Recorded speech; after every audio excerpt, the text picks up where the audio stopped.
Hey, brothers and sisters. I'm having an exciting time. God has been giving me He's been giving me a lot of things and giving me opportunities to share the gospel that are unbelievable. Um, really, He is just a God of God incidences. But I'm not going to talk about those right now. First, I want to talk to you about some dreams I had. I had 3 dreams this morning, and I had one yesterday morning. So I guess I'll go with the first one. Esther is back. I don't remember exactly when it was I remember we were all looking at Esther because of Purim, Purim, but I don't really remember if that was in February. I think it might have been in February, March. I'm not really sure. Okay, so dream number 1. I haven't, okay, in dream number 1. I am with my twin daughters. One of them is getting married, but I obviously have not been involved. Well, not obviously, but for those of you who know me and have watched my videos before, I am not involved at all in my daughter's wedding. And so I haven't seen her since Christmas, and I haven't, her wedding is May 12th, and I have not been involved in it at all. But for some reason, she and my daughter in the my twin daughters are in the dream, and we are picking out a quote going away dress. Now, I don't know if they even do this anymore. I don't know what they do. I haven't been to a wedding in a long time. But back in my day, I got married in I went to a Baptist church, a big Baptist church. I had 800 invitations sent out, and I think I had about 600 people at my wedding. Back then, we did weddings at the church and in the fellowship hall. There was no alcohol involved, and it was a receiving line and food that you went and picked up from tables or whatever. So you stayed in your wedding dress, which mine was a wedding dress that was borrowed, my cousin's wedding dress. I had 2 cousins' wedding dresses to choose from. I didn't like either one of them, so I chose the lesser of the 2 that I didn't like. That was just the way things were back then. Everything was done as cheaply as possible. But you went and after the reception, you went and changed into your going away dress. That's what we called it, a going away dress. So in this dream, I am picking out a going away dress. Now, for those of y'all who are new to my channel, I started my channel because of my first rapture dream being on John 3:16, on 3/16/2017, of being in a wedding dress in a room full of people and them telling me that I was going to be getting married. And when I said, well, if I'm getting married, who is the groom? And they said, Jesus Christ. And I said, Jesus is coming to get me? And they said, yes. And that's how I started, because that's what God gave me. I was not looking for the rapture. And I don't know how many videos I've done, but he told me to start the channel. He told me what to call it, and he gives me the material. So today in this dream, I'm not really sure if I feel like I'm picking out the going away dress for my daughter instead of for me. But this is where and I don't remember that many details about it, but I remembered that I kept trying to put ribbons. I kept saying, hey, let's pick out these ribbons to put on the dress, the going away dress.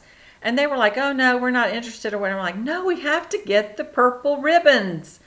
And I'm looking at all these different ribbons, different widths ribbons, and they're lavender color, purple, lavender. So when I woke up, I was like, that's a really strange dream. I wonder if ribbons are in the Bible. And so I did a search, and my normal Bible that I am in is the New Living Translation. And there are two instances of ribbons in my New Living Translation. And one of them is purple ribbons. Purple ribbons in Esther. So the other one is scarlet ribbons. I'm not exactly sure where that was, but they said that, and I had forgotten really much about Esther, so I just read the verses in context. So it's Esther 1 verses 5 through 7 is what I read. So I'm just going to point out some words in it that kind of fit with our going away, like finding my going away dress with the purple ribbons. It says, I read this in a different translation afterwards. I read it in an Amplified, and the Amplified fits even better. It says when the time had,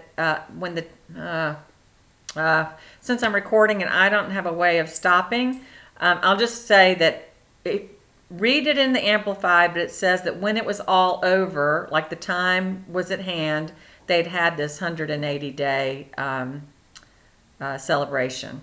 It said when it was all over, the king gave a banquet for the people, from the greatest to the least, and then that was a 7-day banquet, kind of like, for those of us who believe in pre-tribulation rapture, kind of like a 7-day, our honeymoon up in heaven for 7 days. And it was held in this beautiful courtyard. Of course, a lot of us, when we have dreams of heaven, I have them in my videos, it's like beautiful, like a courtyard, beautiful greenery, beautiful trees, beautiful flowers, all of that. The courtyard was beautifully decorated with white linen, cotton curtains and blue hangings, which were fastened with white linen cords and purple ribbons, 2 silver rings embedded in the marble pillars. So, we don't know. I don't know why God gives these details of purple ribbons, but I do think it's kind of funny. They weren't yellow ribbons. They weren't pink ribbons. They were purple ribbons. And in my dream, my purple ribbons, I was trying to put on my going away dress. So that's just the way Esther starts out. Now, okay, dream number 2. Dream number 2, I should have written these things down. I had Bible study this morning, and so that dream about the going away dress was on Monday. So Tuesday I have Bible study, and I had 3 dreams, and I was like, God, help me to remember the dreams, because I don't have time to write them down. But the only thing I did do was that I remembered in one of the dreams, I believe it was the 3rd dream, I saw a number written on a piece of paper, and the number was 2002. I don't remember anything else about the dream, but I remembered seeing on the piece of paper a number 2002. Well, I went to go look and see what, I really didn't have much time, so I went to go look to see what 2002 meant in Strong's. And in the Greek, 2002 is only one occurrence, and it is 2 Timothy 4:3. And I know this verse very well. I'm paraphrasing it. I don't have it memorized word for word, but maybe a lot of y'all did too. I felt like it gave me confirmation that it is a pre-trib rapture, because there's been a lot of discussion as recently people have been changing their minds, that we're going to have to go through and be post-trib rapture. The verse 2 Timothy 4:3 is, the word means to accumulate, it means to accumulate, and it's in the verse about false teachers, that these people will accumulate people who will tell them what their itching ears want to hear. Now, I'm not sure why anybody's itching ears would want to hear that we're going to have to go through 7 years tribulation. That is not itching ears material. But so I really haven't figured that out, and I really haven't had the time to figure it out, but it is only in there one time. Now, the funny thing too is, as I was driving home from Bible study, I drive by this place all the time, and since I had seen 2002, I went, 2002. It is the phone number of a chiropractor it's a chiropractor clinic named Bachelor, and that's their phone number, 2002. You have to have a bachelor in the wedding to get married. I don't know.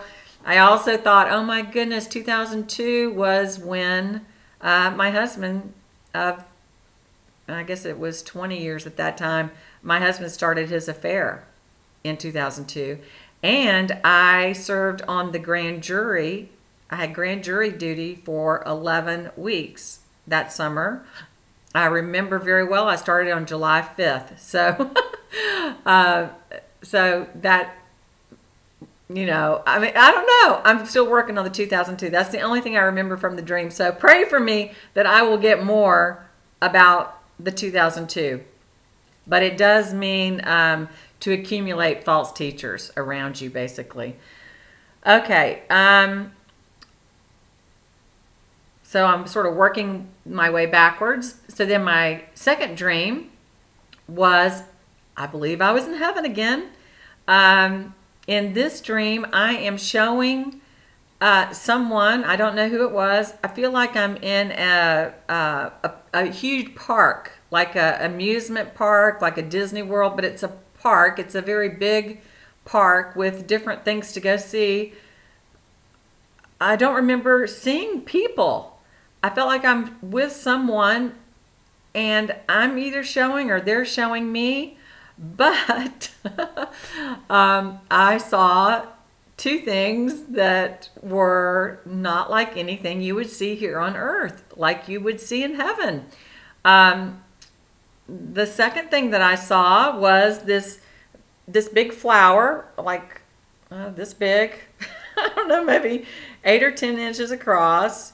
And it's a big flower, a flower like I've never seen before. And I am looking at the flower very close up and talking with the flower, and the flower is talking with me. And we're just having a great conversation, but I don't remember anything about it except that I'm having a conversation with a flower. And then the first thing that I see, which was so awesome, was a yellow and white hugging hummingbird. I mean, okay, call it my imagination, but that would be really a great thing for me to see in heaven. I love hummingbirds. I love hummingbirds. And of course, they're little teeny tiny. And in this case, it was big. It was, you know, it was like not, you know, I don't know. I mean, not like big like Lexi or anything, but it was big. And for some reason, I could hug it. And I'm hugging the hummingbird. And the hummingbird is hugging me. And I'm just having a great time. And it's beautiful. It's beautiful. It's yellow and white. Not gold. No, it's like a yellow. Pale yellow. Butter yellow, I guess. And white. And it's a hugging hummingbird. Okay, so that was my dream going to heaven. That was fun. Okay, then the first dream, it reminds me of John at Watchmen for That Great Day. I am in the ocean, and I am swimming with my ex-husband, I call him, but my ex-husband will be 10 years. This July is when the divorce was final, after I fought it and fought it and fought it. But my ex-husband is with me, and my brother-in-law is with me. And we are swimming in the ocean, and the waves are just huge, just gigantic waves. And I feel like I'm drowning. And I'm swimming out, away from the shore. I'm swimming out and I'm going through these huge waves, and then all of a sudden I go, oh, it's a shark. And then it's not a shark. It's a, I don't know why I had these dreams. It's a dolphin. And the dolphin looks at me and smiles at me. And I went, oh. Now, I don't know what it is about dolphins. I don't know why I've had several dreams about dolphins, but it just makes it, yes, they have a natural smile built into their face, but I've had several dreams about dolphins. I've had dreams about talking with dolphins and dolphins telling me they're going to be in heaven and that they love Jesus and they know Jesus. But in this case, it was one single dolphin that I first was afraid of. I mean, here I'm almost drowning in these huge waves, and I see the dolphin, and I'm like, oh, okay. And I end up making it to some kind of dock, and I talk to some man. I don't recognize him as an angel or Jesus or anything. I remember him smiling at me. I remember, like, I can't believe I made it. I can't believe I made it. And I don't remember either of the men that I was swimming with making it to the dock. And then I remember heading back to shore. And it's like, like if you have ever been sailing, the difference between sailing into the wind and sailing with the wind at your back, or running. I mean, if you're a runner and having the wind behind you. I am swimming like just with the greatest of ease. I don't even remember having to move my arms. It's just like I am being swoosh, and it's a long way, but it's like it's like this gentle, I'm going back into shore. And when I woke up from that dream, I thought, wow, that is really what we're going through. That while we're here on earth, we are going through these waves, right? Just these waves of trouble and persecution and verbal abuse and all of this stuff. We're going through these waves and we feel like we're drowning. And I do love Isaiah 42, that though the water floods over me, I will not drown. Though the fires come upon me, I will not be burned up. And then it says, and I love you. God says, and I love you. And so I remember when I woke up from the dream, I was like, wow, isn't that great? It's like, I'm going to make it. I'm going to make it. And then it's going to be sort of like smooth sailing.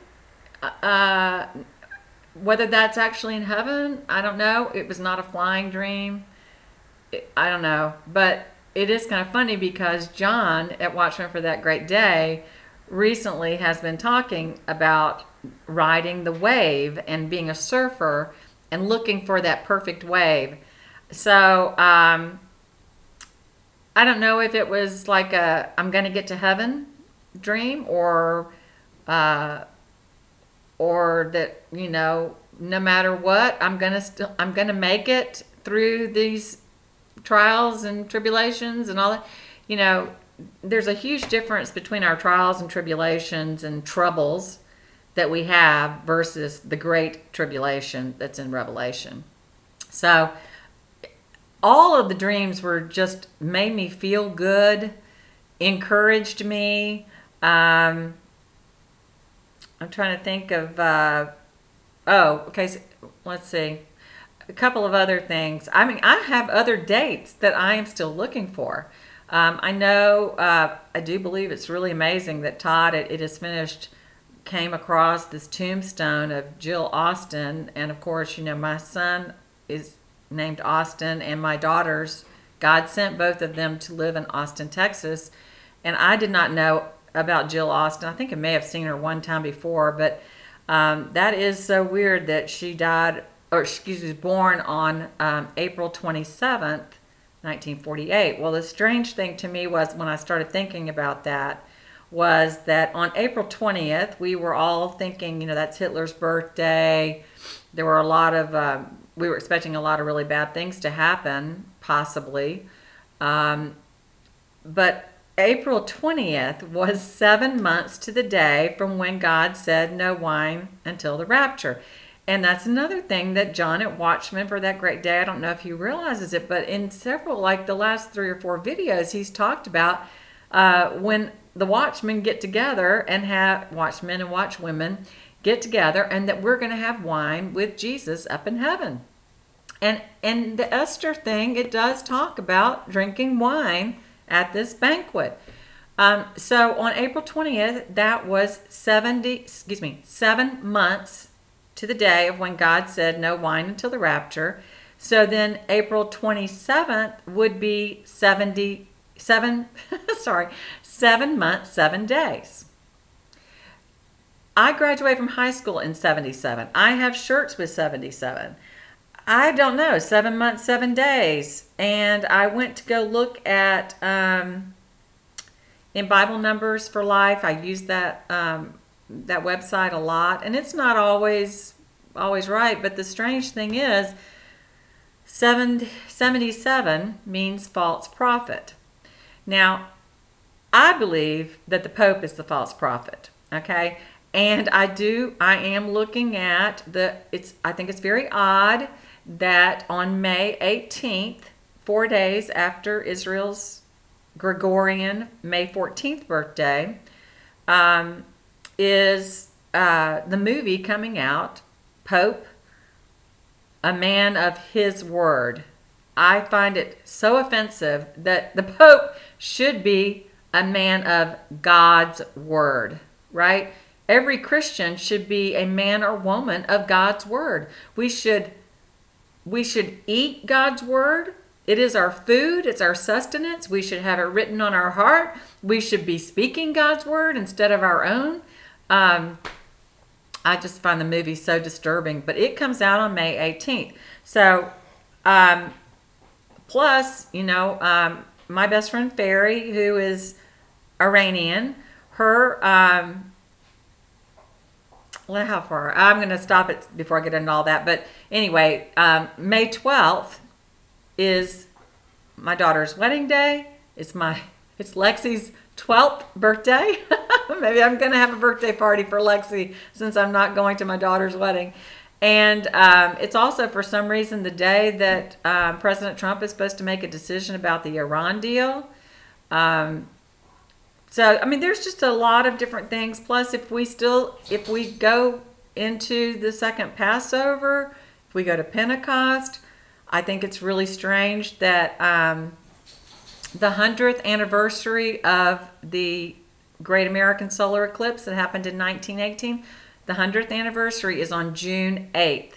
And it just so happens that is Barbara Bush, who just passed away. That's her birthday, June 8th. So, it's not like I'm looking for these dates. It's like these dates jump up and jump out at me. And then, someone today had asked about my testimony, which I've got my testimony. I got several testimony videos when I first started my channel. And I always tell people, in fact, I told a guy named Austin today at lunch, I said, listen, this is not a religion, this is a relationship. And I can tell you that on June 28th, 2004, at 1 o'clock in the morning, God spoke to me. He did. And I didn't know that God spoke to people. So June 28th, 2004, 14 years. This June 28th will be 14 years from the first time God spoke to me. 14 is a 7-7. I'm just looking and watching, but I'm still very encouraged. And partly that is because of you praying for me, but also God giving me some incredible opportunities to share the gospel, which maybe I'll do in another video. But y'all, let's be about our Father's business. We've got to get the word out, and if you ask him for opportunities, he will send them your way. So please pray for me for those that I have shared the gospel. I gave out Bibles and brought someone to church, and I'm just, I just don't want anybody to be left behind. God bless you. I love you. I hope something that I said was encouraging to you. I hope that God is speaking to you and that He is giving you dreams and showing you His word, that He is faithful and He is true, and that you will find peace and comfort and joy as you read His holy word. Bye. I love y'all.